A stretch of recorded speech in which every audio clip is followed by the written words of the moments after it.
Estamos nuevamente con ustedes con la serie Sacerdocio Cristiano. Continuamos con la sección de Ministrando al Mundo. Hoy estaremos con la lección última del Sacerdocio Cristiano y pues estamos viendo la oportunidad de que usted aproveche este material, ¿verdad? Vamos a estar hablando de lo que es manos a la obra. Bueno, cuando hablamos de manos a la obra hablamos de la visión, ¿verdad? La visión es una contemplación inmediata en la imaginación, sin percepción tangible todavía, que tiene la realidad, que no tiene la realidad aún, pero que se toma como verdad y es ya existente. Así es que hablar de visión sin encaminarnos a un propósito es enfocarse mal. En el propósito se mira y se camina hacia lo que se pretende hacer.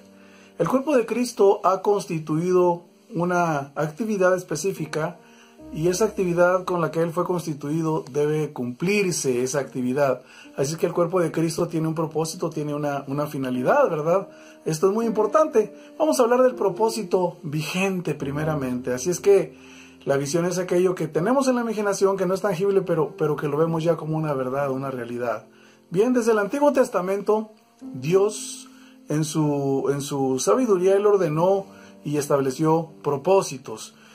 Cuando el pueblo marchaba ya fuera de Egipto, ellos tenían que tener un acomodo y todo tenía un propósito. Dice Números capítulo 10, versículos 14, 28, 34 al 36, dice: la bandera del campamento de los hijos de Judá comenzó a marchar primero por sus ejércitos, y Nazón, hijo de Aminadab, estaba sobre el cuerpo de su ejército. Este era el orden de marcha de los hijos de Israel por sus ejércitos como partían. Y la nube de Jehová iba sobre ellos de día, desde que salieron del campamento. Cuando el arca se movía, Moisés decía: levántate, oh Jehová, y sean dispersos tus enemigos, y huyan de tu presencia los que te aborrecen. Y cuando ella se detenía, decían: vuelve, oh Jehová, a los millares de Israel. Bueno, aquí había un orden en las familias, ¿verdad? De cada tribu. Y cada tribu llevaba a sus hombres de guerra también. Así es que era muy, muy importante, ¿verdad? Todo esto tenía un propósito. Cuando la columna o la nube, la columna de fuego, la nube que había de día y la columna de noche, cuando esta estaba estable, el pueblo acampaba.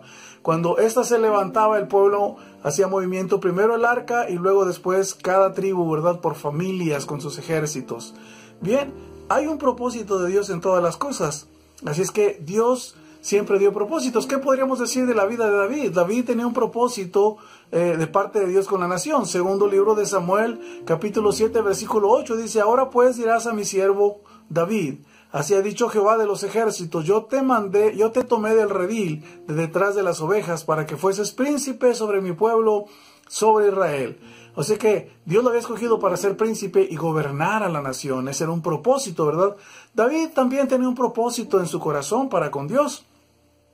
Primer libro de Crónicas, capítulo 28, versículos 2 y 3, dice: y levantándose el rey David, puesto en pie, dijo: oídme, hermanos míos y pueblo mío, yo tenía el propósito de edificar una casa en la cual reposara el arca del pacto de Jehová, y para el estrado de sus pies de nuestro Dios, y había ya preparado todo para edificar. Mas Dios me dijo: tú no edificarás casa a mi nombre, porque eres hombre de guerra y has derramado mucha sangre.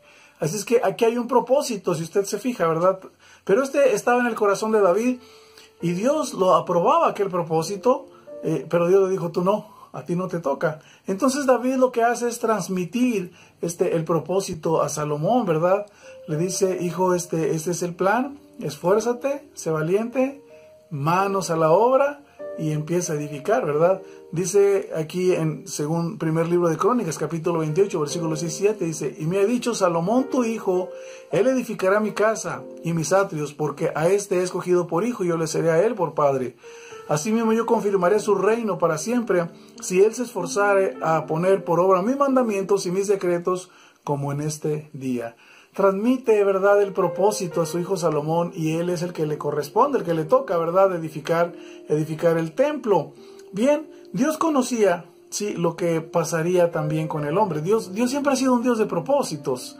Pero es muy importante que entendamos, ¿verdad?, en los propósitos, lo que es el anhelo del corazón, lo que es la visión, lo que tenemos en mente, lo que tenemos en el corazón, y de ahí enfocar a los propósitos y accionar en ellos, porque si no es un mal enfoque. Si todo queda en el anhelo, en el pensamiento, hay un mal enfoque en todas las cosas. Así es que Dios siempre se manejó en base a propósitos y dio una visión al pueblo. Y cuando nos vamos al Nuevo Testamento, lo que concierne ya a la dispensación nuestra, también Dios tiene un propósito en todas las cosas, ¿verdad? Dios conocía lo que pasaría con el hombre, pero Dios tenía un plan también preparado para continuar su propósito con el cual Él había creado al hombre en el Edén, de señorear, de sojuzgar, de que representara su autoridad, de que representara su imagen. Ahora Dios traza un plan desde antes. Fíjese lo que dice en primera carta de Pedro, capítulo 1, versículos 19 y 20. Dice: sino con la sangre preciosa de Cristo, como de un cordero sin mancha y sin contaminación, ya destinado desde antes de la fundación del mundo, pero manifestado en los postreros tiempos por amor de nosotros. O sea, desde antes de que se hiciera todas las cosas de la fundación del mundo, ya Dios tenía un propósito para el hombre y Dios sabía lo que pasaría. Así es que Dios estaba ya pensando y estaba haciendo un plan y un propósito con Jesucristo. ¿Por qué? Por amor a nosotros, porque el propósito de Dios sigue vigente, sigue en pie. Así es que Dios conocía todas estas cosas y se traza un propósito. Tenía el propósito Dios de restaurar, sí, el plan original. Dios, fíjese bien, el hombre pierde, sí, el rumbo cuando el hombre decide alejarse de Dios comiendo del árbol del bien y del mal. Pero Dios nos envía a Jesucristo. Y después de Jesucristo nos agrupa en un cuerpo por su Espíritu Santo, por medio de la fe, de la gracia, estableciendo al hombre en una posición de justicia ante Dios para hacerlo merecedor y acreedor, sí, de las bendiciones y poder gozar de ellas y de las riquezas de Cristo. De esa manera el hombre se presenta ante Dios, ¿verdad?, considerándolo Dios a través de Cristo justo, y lo hace acreedor, ¿verdad?, porque lo ve justo a través de Jesucristo. Dios tenía todo ese plan, todo ese proyecto. En Efesios 1, versículos 6 al 7 y 9 y 10 dice de la siguiente manera: dando a conocer el misterio de su voluntad según su beneplácito, el cual se había propuesto en sí mismo, de reunir todas las cosas en Cristo, en la dispensación del cumplimiento de los tiempos, así las que están en los cielos como las que están en la tierra. Ve, todo se reunió en Cristo, y esto fue algo glorioso, porque ahí surgió la iglesia, y a través de la iglesia ahora Dios usa a su pueblo para restaurar su propósito nuevamente y alcanzar al hombre, y que el hombre pueda estar la eternidad con él. Esto es muy importante. Así es que podemos decir que todo tiene un propósito. Vamos a reafirmar lo que está sucediendo aquí en esta área, lo que es el noreste de Durango. Vamos a reafirmar lo que se está haciendo. Nosotros, como iglesia, hemos caminado con el propósito de establecer en cada comunidad una familia. En todos los pueblos vecinos que hay aquí, y ahorita tenemos presencia en 3 municipios. Es este municipio de Campo, es el municipio de Villa Hidalgo y es el municipio de San Bernardo. Así es que como iglesia nos hemos propuesto que en cada lugar se tenga una familia, ¿verdad?, de gente que tiene el evangelio, de gente que está ahí. Así es que es muy importante estas familias. Se propone que alguien de ahí tenga la madurez, o hay una situación inmediata, alguien puede hacerle frente. Claro que están bajo el ministerio, ¿verdad?, la autoridad del ministerio pastoral, pero eso es un poquito reafirmando lo que nosotros tenemos como propósito. Sí, es un propósito vigente, ¿verdad? Jesucristo vino a buscar y a salvar lo que se había perdido, y nosotros estamos, ¿verdad?, buscando la manera de alcanzar, ¿verdad? En Tito 1:5 dice: por esta causa te dejé en Creta, para que corrigieses lo deficiente y establecieses ancianos en cada ciudad, así como yo te mandé. Tito tenía que establecer ancianos, líderes, porque no había una ausencia de pastores. Desde el tiempo de Jesucristo se nos ha dicho: los obreros son pocos, ¿verdad? La mies es mucha. Así es que Pablo tenía un proyecto de trabajo y un propósito, ¿verdad?, para alcanzar al mundo de aquel tiempo. Nosotros aquí en nuestra región también tenemos un propósito, y estamos tratando de que en cada comunidad se tenga una familia en el Señor. Y de esa manera el evangelio tiene presencia, ¿verdad? Pero, ¿qué dijéramos nosotros de la parte anímica de este propósito? Porque nos vamos a dar cuenta que la parte anímica radica mucho, ¿verdad? Dios pone el querer como el hacer. Entonces la parte anímica radica en la comunión con Dios. El propósito debe estar claro, ya que el entusiasmo para actuar primeramente se hace por amor. Lucas 7:47 dice, por lo cual te digo que sus muchos pecados le son perdonados, porque amo mucho más que a aquel que se le ha perdonado poco. ¿Qué pasa? Ama poco. Entonces nosotros servimos por amor. La parte anímica es en base a la relación, en base a la comunión con Dios. Recapitulemos en este curso. Nosotros ahora en Cristo somos ubicados como sacerdotes de Dios. Para ministrar a Dios, Dios tiene un propósito, también un reino de sacerdotes ahora, ¿verdad? Y para ministrar a Dios nos corresponde adorar, alabar con expresiones de júbilo, orar, dar voces, ¿verdad?, de gratitud, ¿sí? Reunirnos a celebrar a Dios, ¿sí? Y si estamos 2 o 3, pues podemos celebrar a Dios. Ahorita con la pandemia, como familia, ya olvidamos tener un momento devocional con los niños, cantar un coro, ponerlos en las manos de Dios ya al final del día, ponerlos en las manos de Dios al inicio del día.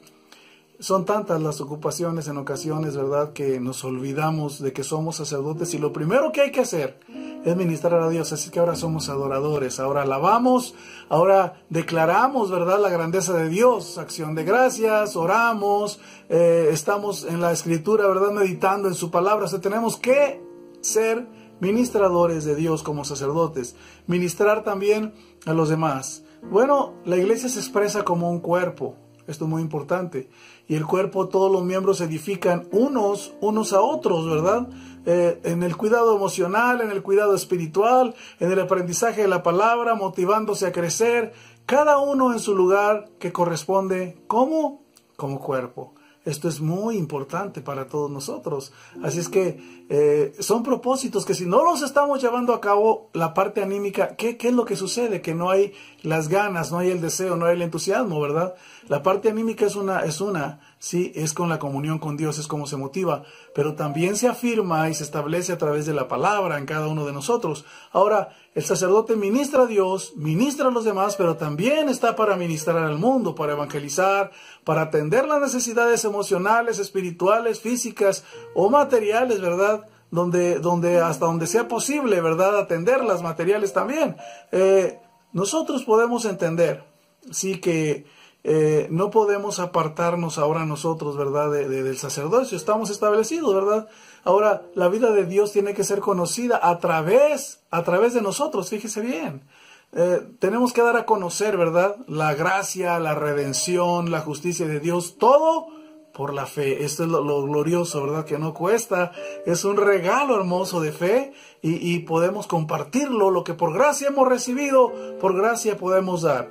Así es que Él nos ha constituido como sacerdotes, ¿verdad?, de su reino ahora. Sí, es lo que nos dice Pedro, que ahora somos un pueblo de sacerdotes que ministramos a Dios, ministramos a los demás y ministramos al mundo. Si usted no está dentro de estos propósitos, creo que algo está pasando, ¿verdad?, serio con usted. El aspecto anímico, ¿por qué no lo hacemos? Si las ganas de hacerlo, lo emocional, falla, ¿verdad? Vamos a ver lo que nos dice Dios, lo que le dice Dios a Josué. Dios recomendó a Josué en Josué 1, versículos 7 y 9, dice, solamente esfuérzate y sé muy valiente, para cuidar de hacer conforme a toda la ley que mi siervo Moisés te mandó. No te apartes de ella ni a diestra ni a siniestra, para que seas prosperado en todas las cosas que emprendas. Nunca se apartará de tu boca este libro de la ley, sino que de día y de noche meditarás en él, para que guardes y hagas conforme a todo lo que en él está escrito, porque entonces harás prosperar tu camino y todo te saldrá bien. Y luego le dice, mira que te mando que te esfuerces y seas valiente. No temas ni desmayes, porque Jehová tu Dios estará contigo en donde quiera que vayas. Bueno, recomendaciones emotivas, emocionales, ¿verdad? Entusiasmo, esfuerzo, fuera temor, fuera desánimo de no continuar el propósito. Pero ¿en qué estaba basado todo esto? En la palabra, ¿sí? Y Dios le dice, y yo voy a estar contigo en la comunión con Dios. Dos cosas importantes, la palabra y la comunión con Dios. Así es que la búsqueda de la presencia de Dios y la palabra acompañan a la demanda de ánimo en nuestras vidas para construir, ¿verdad?, y para poner manos a la obra. En el Antiguo Testamento Esto era muy importante en los días de Moisés. Les pidió ánimo para construir el templo del pueblo de Israel, el tabernáculo, y poner manos a la obra. Primer libro de Crónicas, capítulo 22, versículo 19, dice: poned pues ahora vuestros corazones y vuestro ánimo. ¿En qué? A buscar a Jehová vuestro Dios, y levantaos y edificad el santuario de Jehová Dios, para traer el arca del pacto de Jehová y los utensilios consagrados a Dios a la casa edificada al nombre de Jehová.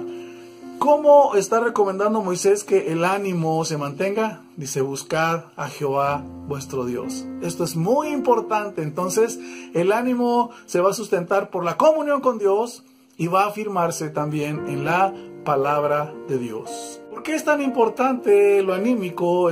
Bueno, es parte de nuestra naturaleza, las emociones, ¿verdad? Y cuando lo hacemos felices, que nos produce en cada uno de nosotros satisfacción, es algo muy hermoso, no puede ser algo forzado. Pero lo anímico es inestable. Necesitamos mantener el propósito en Cristo con la comunión con Dios y la palabra. Hebreos capítulo 12, versículo 3, fíjese lo que dice: puestos los ojos en Jesús, el autor y consumador de la fe, el cual por el gozo puesto delante de él sufrió la cruz, menospreciando lo oprobio, y se sentó a la diestra del trono de Dios. Considerad aquel que sufrió tal contradicción de pecadores contra sí mismo, para que vuestro ánimo no se canse hasta desmayar. Cristo hizo una obra hermosa, es que hay que poner los ojos en él, es el autor de la fe. Pero también es muy importante que consideremos solamente a Cristo. Una versión dice: reducid vuestro pensamiento a Cristo, el que sufrió contra sí mismo tal contradicción de pecadores, ¿verdad? ¿Para qué? Para que nuestro ánimo no decaiga hasta desmayar. Esto es muy importante. Entonces, el conocimiento nos alimenta y afirma, pero la búsqueda de Dios nos da paz, ánimo y esperanza. Su presencia trae descanso y seguridad y confianza. Dios le dijo a Moisés: yo iré contigo. Éxodo 33:14 le dijo: mi presencia irá contigo. Mi presencia irá contigo y te dará descanso. Esto es muy, muy importante. Mi presencia irá contigo y te dará descanso. Moisés hace el comentario a Josué para realizar la conquista también, y está tratando la parte anímica de Deuteronomio 31, versículos 7 al 8. Dice: llamó Moisés a Josué y le dijo en presencia de todo Israel: esfuérzate y anímate, porque tú entrarás con este pueblo a la tierra que juró Jehová a sus padres que les daría, y tú y a ti, dice, se te hará, y tú las harás, harás que ellos la hereden. Bien, y le dice: y Jehová va delante de ti, él estará contigo, no te dejará ni te desamparará, no temas ni te intimides. Qué hermosas palabras, ¿verdad? Trabajando en lo anímico. Pero ¿en qué radica? Le vuelvo a repetir: la comunión con Dios, la relación con Dios y la palabra. Esta es una parte muy importante de nuestras vidas. Así es que cuando nosotros estemos avanzando, ¿verdad?, y querramos que Dios tenga un trato con nosotros, sí, es muy importante que nosotros estemos en la comunión con Dios y la relación en nuestras vidas. Fíjese bien, cuando nosotros hablamos en este tiempo de las necesidades, hay tres cosas, ¿verdad? Tenemos que buscar la manera de tocar las vidas. Esto es muy importante. Para que nosotros la hagamos comunión con Dios, y sí, la palabra es muy importante en nosotros, las promesas de Dios. Pero hablemos, es la parte anímica, hablamos de un propósito continuo, sí, vigente, pero también la parte anímica para llevar a cabo este propósito. Pero manos a la obra. ¿Qué es tocando ahora vidas? La acción de alcanzar vidas en este tiempo es un tiempo de obscuridad, de inseguridad, en que solo el Evangelio traerá paz, traerá descanso y seguridad a este mundo. Primera carta a los Corintios, capítulo 13, versículo 13, dice: ahora permanece la fe, la esperanza y el amor. Estos tres, pero el mayor de ellos es el amor. Estas tres cosas tienen que ver con la necesidad más apremiante de la humanidad: la fe. Yo creo que todos tenemos la necesidad de tener a alguien en quien confiar. Si alguien que no nos defraude, alguien que no nos haga mal, alguien que podemos tenerle toda la confianza con seguridad. En Hebreos 11:6 dice: pero sin fe es imposible agradar a Dios, porque es necesario que el que se acerca a Dios crea que le hay y que es galardonador de los que le buscan. La fe es un factor que necesitamos, es una necesidad. El hombre necesita confiar, todos necesitamos confiar en alguien que no nos defraude. Esto es muy importante, ¿verdad? La esperanza, bueno, debemos de saber que nuestras vidas van a estar seguras sin importar los tiempos ni los cambios. Nuestras vidas están solamente en Dios seguras. Colosenses 3:3 dice, porque habéis muerto y vuestra vida está escondida con Cristo en Dios. Así es que el hombre necesita una esperanza, saber que aunque los tiempos sean difíciles, tenemos un refugio, ¿verdad? No importa el temporal, no importa el vendaval, tenemos un refugio. Son de las necesidades apremiantes de la generación actual en medio de un tiempo, ¿verdad? De incertidumbre, de cambios, de inseguridad, de temores, ¿verdad? Entonces es la fe, la esperanza y por último el amor. Todos necesitamos ser amados y necesitamos amar sin ser lastimados. Esa es una relación que solamente Dios puede tenerla con nosotros, ¿verdad? De esa manera. Y yo creo que el amor de Dios está accesible, estoy seguro que el amor de Dios está accesible a todo el que crea. En Efesios 3:18-19 dice, seáis plenamente capaces de comprender con todos los santos cuál sea la anchura, la longitud, la profundidad y la altura, y de conocer el amor de Cristo que excede a todo conocimiento para que seáis llenos de toda la plenitud de Dios. Este amor nos permite llenarnos de la plenitud de Dios. Esto es muy importante, ¿verdad? Bien, hemos visto tres necesidades, ¿verdad? Básicas, tres necesidades apremiantes en la humanidad. Nosotros hemos conocido a Dios, así es que la gente necesita fe, esperanza y amor, solamente como Dios lo sabe hacer. Así es que es un tiempo difícil, vivimos en un tiempo de cambio y confusión. Estos cambios que se ven generan temor y duda, ¿verdad? En las vidas. Tenemos un mundo polarizado por tendencias del capitalismo, ¿verdad? Y tendencias ahora, pues parece que resurge el socialismo en diferentes fases, ¿verdad? Socialismo demócrata, socialismo social cristiano y bueno, son diferentes fases, pero las raíces siguen siendo las mismas. Y esto es muy importante, ¿verdad? ¿Qué buscan estas dos facciones? Bueno, ellos buscan el control, ¿sí? Y quieren los mismos resultados y están usando las mismas maneras, ¿verdad?, de llegar a un control. Ellos usan sus ideologías. Las ideologías de unos, los capitalistas, pues invierten, financian, para aborto, para movimientos, ¿verdad?, de protesta, feministas, para marchas, ¿verdad?, migratorias. Y el socialismo tiene sus ideologías también, ¿verdad? Promueve, ¿verdad?, la ideología de género, promueve también el aborto. Y en fin, lo que están afectando más que todo es las familias, ¿verdad? En lo político, pues hay una gran corrupción, ¿verdad? Y no nada más en nuestro país, o sea, donde quiera que volteemos hay corrupción. Y ellos sí quieren afectar tomando el control, quieren afectar tomando las identidades, ¿verdad? También ellos quieren afectar coartando las libertades. Es una cosa muy tremenda, las libertades individuales. O sea que una vez las ideologías establecidas y nosotros opinamos lo contrario, se acabó esa libertad, ¿verdad? De todos los valores que ellos promueven que son contrarios a Dios. Y si alguien protesta, se le tilda de ignorante, ¿verdad? De homofóbico y de tantas cosas. Sí, pero ¿qué están haciendo esto? Bueno, pues las políticas. Y en lo económico, ¿qué podríamos decir, verdad? Hay un control del estilo de vida en las economías.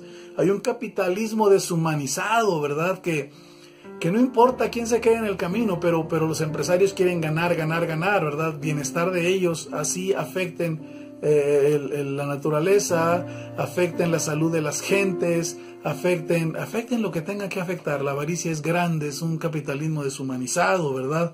¿Qué dijéramos del socialismo? Bueno, pues también tiene la finalidad de controlar, ¿verdad?, a través del Estado, pero más que el control, son las ideologías que se están metiendo, los estilos de vida, ¿verdad? No hay garantía, ¿verdad? No hay derecho de cada uno, ¿verdad? El derecho creo que ha sido pisoteado, no hay garantías de libertad. Y se está uno obligado a creer lo que ellos establecen en ideologías, ¿verdad? Así sea contrario a Dios, ellos quieren que todo el mundo se alinee. Y es una cosa difícil la que estamos viviendo, ¿verdad? Pero, ¿qué es lo que está pasando? Bueno, en el Evangelio llega y cambia corazones. La respuesta a este caos es el Evangelio. El Evangelio cambia el corazón del hombre. Cuando cambia el corazón del hombre, cambia la familia. Cuando cambia la familia, cambia la comunidad. Cuando cambia la comunidad, cambia una ciudad. Cuando cambia una ciudad, cambia una nación. En la historia bíblica, el bienestar de las ciudades y naciones dependía de las personas justas con temor de Dios en ellas. Veamos lo que dice Génesis 18, 20, 32. Entonces Jehová dijo, por cuanto el clamor contra Sodoma y Gomorra se aumenta más y más, el pecado de ellos se ha agravado en extremo. Dios había determinado destruirlos, pero fíjese bien que Abraham empieza a interceder y volvió a decir ya al final, no se enoje ahora mi Señor, si hablare solamente una vez, quizás se halle ahí 10. No destruiré, respondió Dios, por amor a esos 10, Sodoma y Gomorra. ¿Qué le dice esto? Bueno, esto le tiene que decir que sí hay ciudades que están donde no hay evangelio.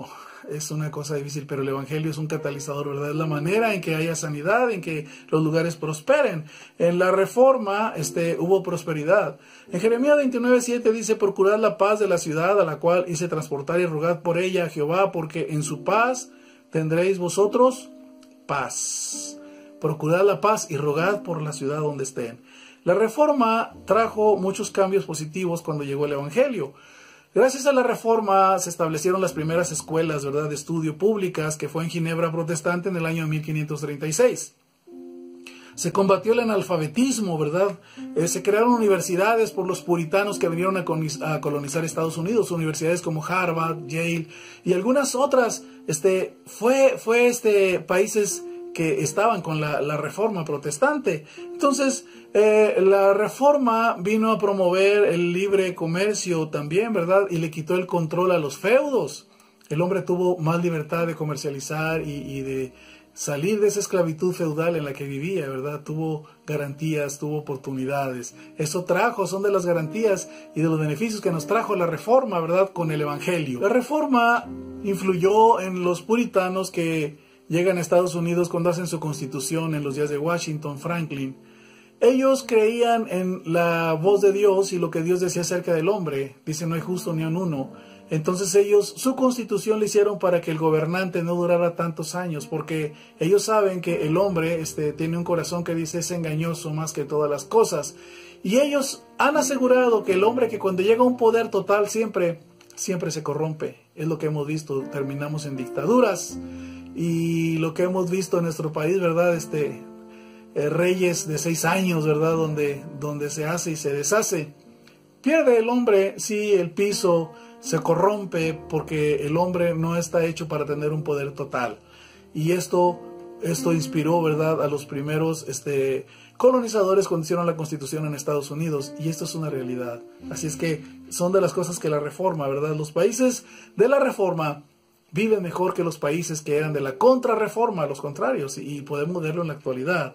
En Proverbios 29:2 dice, cuando los justos dominan, el pueblo se alegra, mas cuando domina el impío, el pueblo gime. Esto es muy importante, ¿verdad? El pueblo gime. Así es que cada uno de nosotros ahora tenemos ya un conocimiento de que cuando el evangelio llega las cosas cambian. La esperanza que tenemos para el orden que se está perfilando, el orden mundial, el globalismo, es que el corazón del hombre sea transformado y los hombres de poder dejen sus planes, ¿verdad?, maquiavélicos contra la humanidad, contra los gobiernos y por consecuencia contra cada familia y cada uno de nosotros. Fíjese bien, necesitamos ajustar el tiempo al evangelio, o más bien necesitamos ajustar, el tiempo al evangelio, buscar el contacto con personas. Ahorita por la pandemia usted dirá, ¿pero cómo? Bueno, está la vía virtual. Necesitamos nosotros material virtual, ¿verdad? Hay un canal que tenemos de Impacto, así se llama, Impacto por Ed Yoa. Usted necesita estar inscrito, suscribirse en ese canal, porque, bueno, cada vez que se sube algo estamos mandándole nosotros, ¿verdad? Compartiendo. Yo creo que a estas alturas, si a usted le interesa, no deberíamos de compartir a gente cristiana las predicaciones, sino que está para que usted las busque y las comparta más adelante, ¿verdad? Es el aspecto virtual. Está el aspecto telefónico. Usted puede hacer una llamada, orar por las personas, interesarse por su necesidad, y también tenemos el material escrito, ¿verdad? Puede hacerlo llegar en una forma sencilla y hablar del evangelio o discipular a través del material escrito. Necesitamos hasta llegar nosotros a tener el uso de estos materiales, acostumbrarnos a usarlos porque es la modalidad que tenemos que tomar, ¿verdad? Hacer nosotros ese material, a los demás donde no pueda ser posible que llegue, usted tiene que hacerlo llegar. Así es que tenemos que estar atentos en comunicar a las personas en medio de su necesidad afectiva, material o física, llevarles una ayuda de despensa hasta donde nos sea posible, hasta donde nos alcance, ¿verdad? Tenemos que estar orando en sus necesidades. Hay un grupo que se llama Streamers. Ellos suben mucho contenido, ¿verdad?, en las redes. Y se ha hecho popular su contenido, aunque muchos de ellos no tienen un valor, ¿verdad?, positivo. Simplemente son cosas cotidianas o cosas, pues no, algunas hasta son banales. Y realmente, pero ellos han tomado vuelo. Pero ¿cómo es que ha sucedido esto? Bueno, lo que les ha hecho crecer a ellos, la información que dan, que no tiene mucho peso, es que los ven, lo comparten y lo comparten y lo comparten y lo siguen compartiendo. Esto es lo que ha dado auge a los streamers, ¿verdad? Ellos crecen por aquellos que los ven, que siguen compartiendo, tanto en Facebook como en YouTube. Así es que nosotros hemos estado orando por personas. Usted ya oró por sus 3 personas. Ya está buscando la manera de tener un contacto a través virtual, telefónica, por escrito. Si no se puede tener un contacto físico, pero el evangelio no puede estar confinado a la cuarentena. El evangelio sigue creciendo. Pablo decía, las prisiones no pueden detener el evangelio, nada. Tenemos que buscar el contacto por esas personas que hemos orado por teléfono, saludarles, interesarnos por su necesidad. Tenemos que compartir las opciones, ¿verdad?, que tenemos. Y tenemos material, ¿verdad?, para compartir. En Impacto viene infinidad de predicaciones. Usted tiene que escucharlas y escoger el material que le sirve a agarrar ideas. Usted tiene que estar pendiente, ¿verdad?, de todo el material que se ha subido a la red por parte nuestra. Tiene que compartirlo, ¿verdad? Otros sí tienen que estar conectándose. Yo creo que la realidad aquí con usted no es que estemos siempre compartiéndole, y a estas alturas usted tiene que conectarse y tiene que estar compartiendo todo el material, ¿verdad?, que tenemos. Bien, este ha sido el curso de sacerdocio cristiano y esperamos que pueda bendecirle, y seguiremos pues ya parte de este curso hablando de formas de evangelismo. Que el Señor le bendiga abundantemente. Y bueno, pues damos gracias a Dios por este curso que estamos ya finalizando, ¿verdad? Dios les bendiga ricamente.